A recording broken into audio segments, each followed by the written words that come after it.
Emotional awakening can feel like one of the hardest things to get through because emotions, once they take the forefront in our lives, feel like you're on a roller coaster ride that has no end in sight. So in this video, we're going to look at emotional awakening and a super simple tool to help you start to get through that level of emotional shift that wants to move through you. Allow your heart to listen.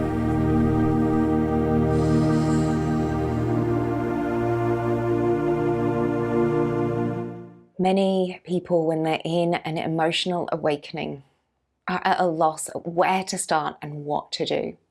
I know that someone's in an emotional awakening because when I ask them about their intentions or what it is that they feel I could support them with, they have no idea. They're just like, I don't know. I'm so overwhelmed. I feel too many things. And it can really lead us to disconnect from our sense of belonging with people, of being able to connect and be a part of engaging and being in community. That sense of isolation and separation we all know from the recent years due to the pandemic. I found it really interesting that the World Happiness Index report in 2025 actually highlighted that since COVID, we have a 10% worldwide increase in people being happier because they realized the importance of connection, of our social engagement, and how that really does change our sense of well-being, safety, trust in the world, and our ability to therefore be happy.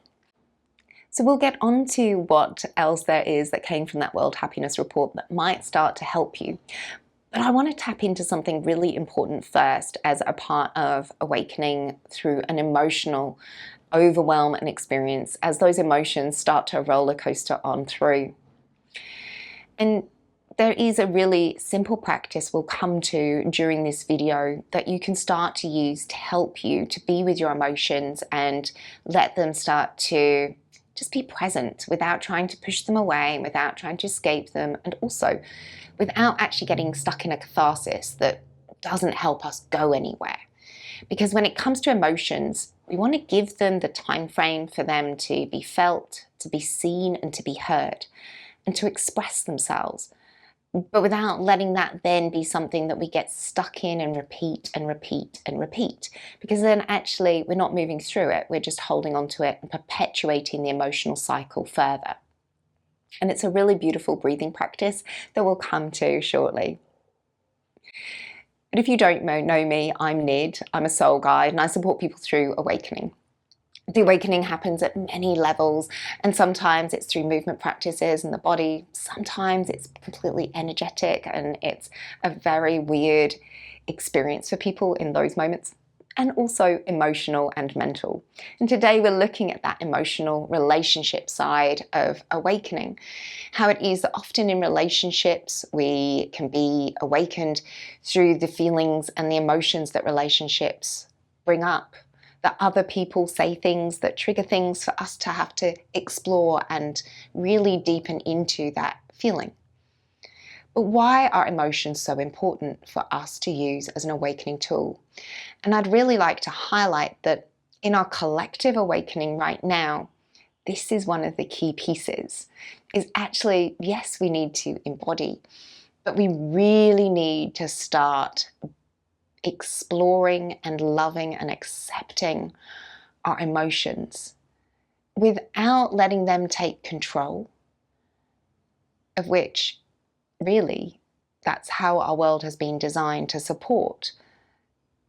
Sales, marketing, shopping malls, all of our consumer world, our capitalist models are designed upon emotional pull that will make you feel like you're fulfilling a need, a sense of worth, a certain look, whatever it is that draws us towards something is often an unconscious emotional driver.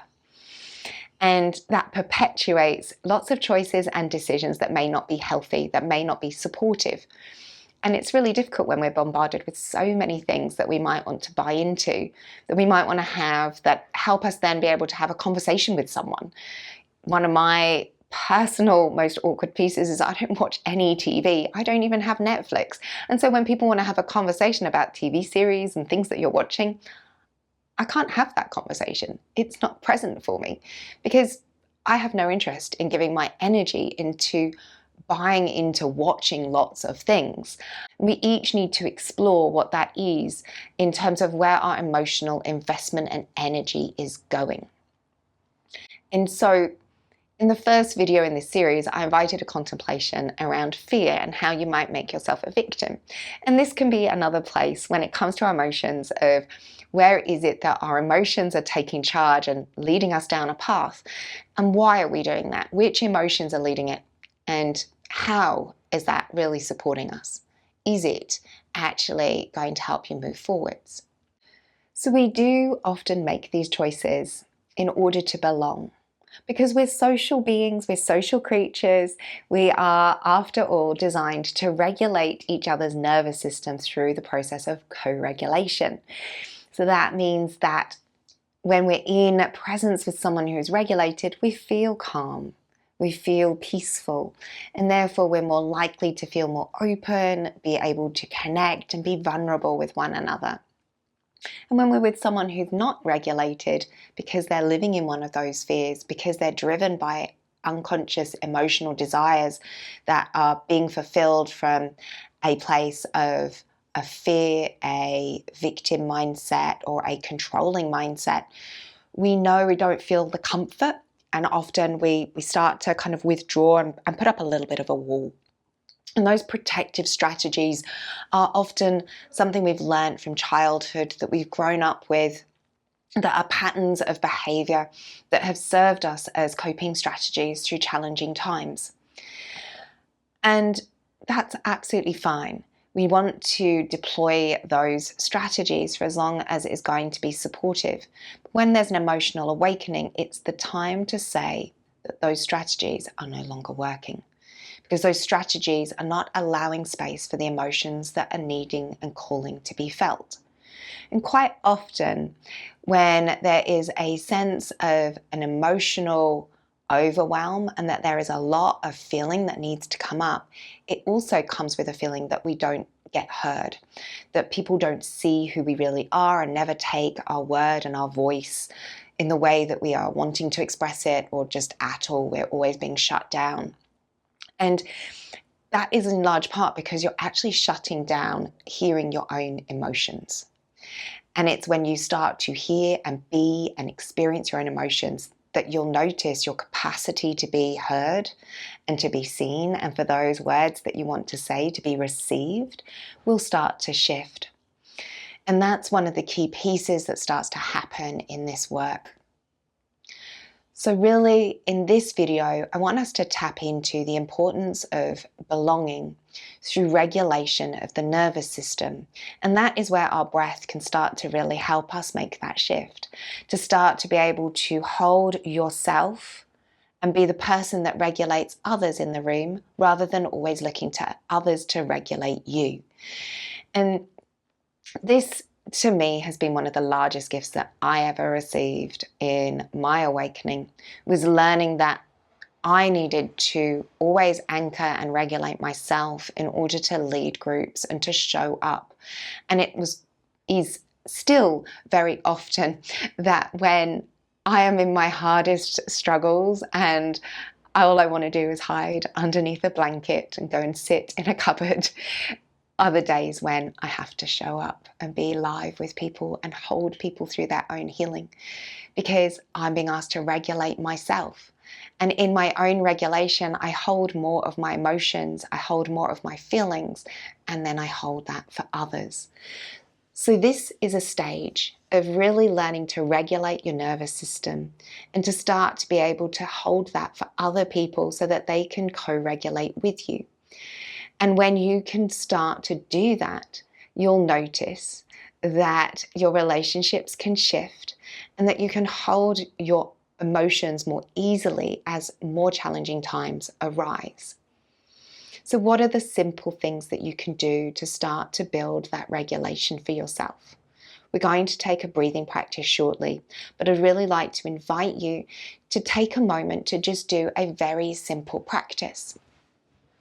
So you're going to take one arm and wrap it around your low ribs and the other one over the other elbow. It doesn't matter which way you do that, just let it be comfortable. And you can just let that be enough. Just this hold is deeply calming to the nervous system. And in the meridians, it's actually helping soothe triple warmer, which is part of our fight-flight response. If you'd like to add on, you can just take a gentle rock of the shoulders and the upper body side to side, like you would do if you were soothing a baby.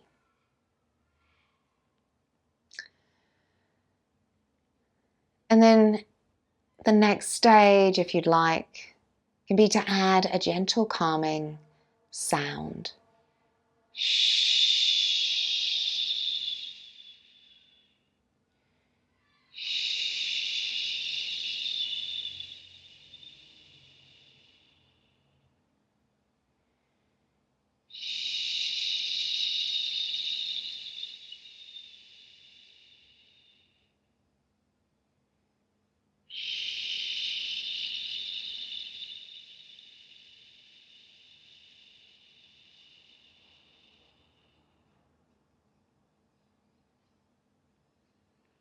And then from here, you can keep your body as it is and start to just come into that heart breath.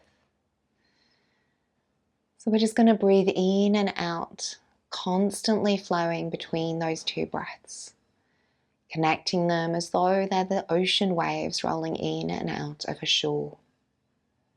You're welcome to close your mouth and do it through your nose, or if you want to feel a little bit more movement emotionally, open your mouth and allow the breaths to move in and out of the mouth in order to let the emotions move freely. So it sounds a little like this.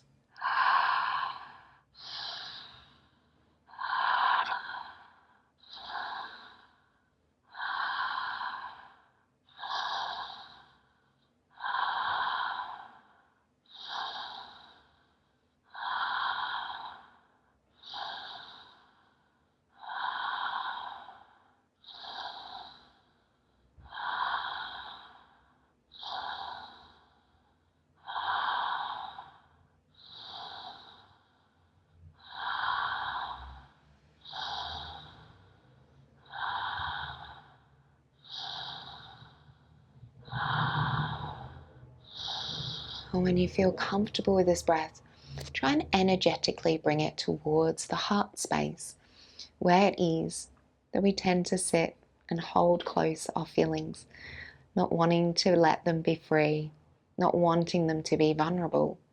And allow that breath, as though the heart is breathing from that place, to start to see if those emotions can begin to rise.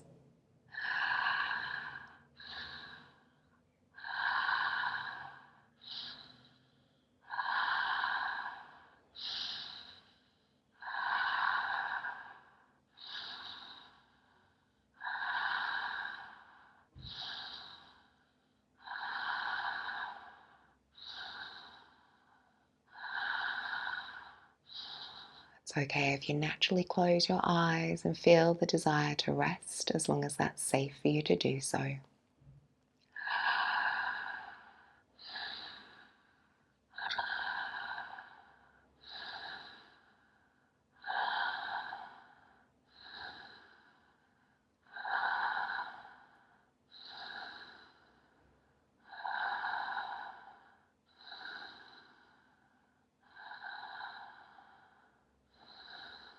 You may continue if you wish. This breath is one that gently allows your nervous system to let you feel what you're ready to feel, only at the pace that your nervous system will be able to integrate it. There is nothing here that is to push or to strive or to move through, but just to breathe and allow what wants to be felt to rise when it's ready. Your breath might change, and that's okay. As it does that, it's just moving. The nervous system is adjusting and assimilating what is moving through you. And then you just come back to the breath. You might notice that you want to laugh, you want to cry. There's all kinds of feelings that might want to start to rise up. And if you can, stay with that breath and allow those feelings to be breathed, to be met with your breath. Because at the end of the day, your breath is the consciousness. Your breath is what gives you life. And so it's your breath that actually will help it to move, the emotions to gently freely flow.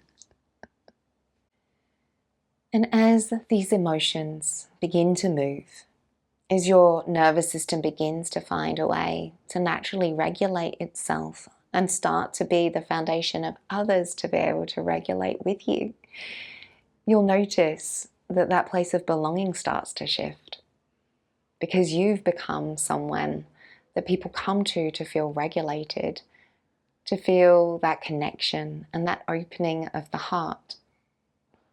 We stop reaching out to others because we are already holding the field of coherence for ourselves, and that attracts others to want to be with us. Deepening the intimacy that we had in our core layer of our awakening and standing in our own field of strength and power. And with that, you begin to start to find your stability. And that is what we'll move into in our next video as part of this awakening series.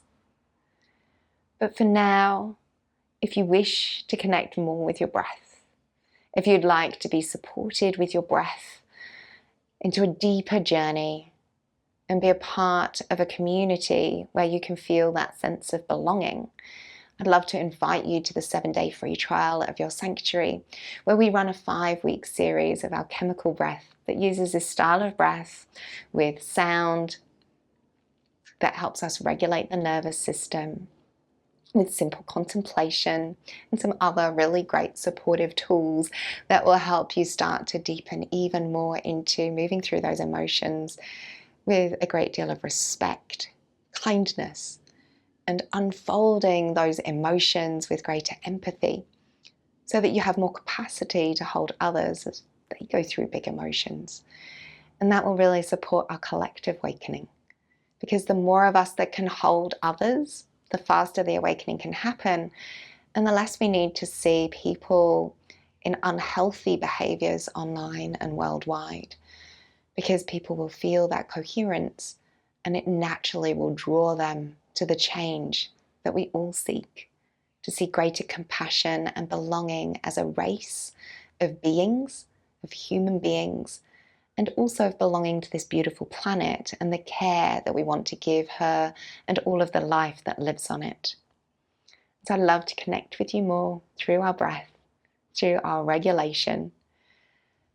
And in the next episode, we'll be exploring how it is that you can start to be even more of that stable, coherent being, and that field of resonance that others want to move into as we start to move forwards in this collective awakening, starting to step into destiny and fulfillment of your responsibility here on Earth at this time of our collective unfolding and growth. Have a wonderful week, and until next time, much love.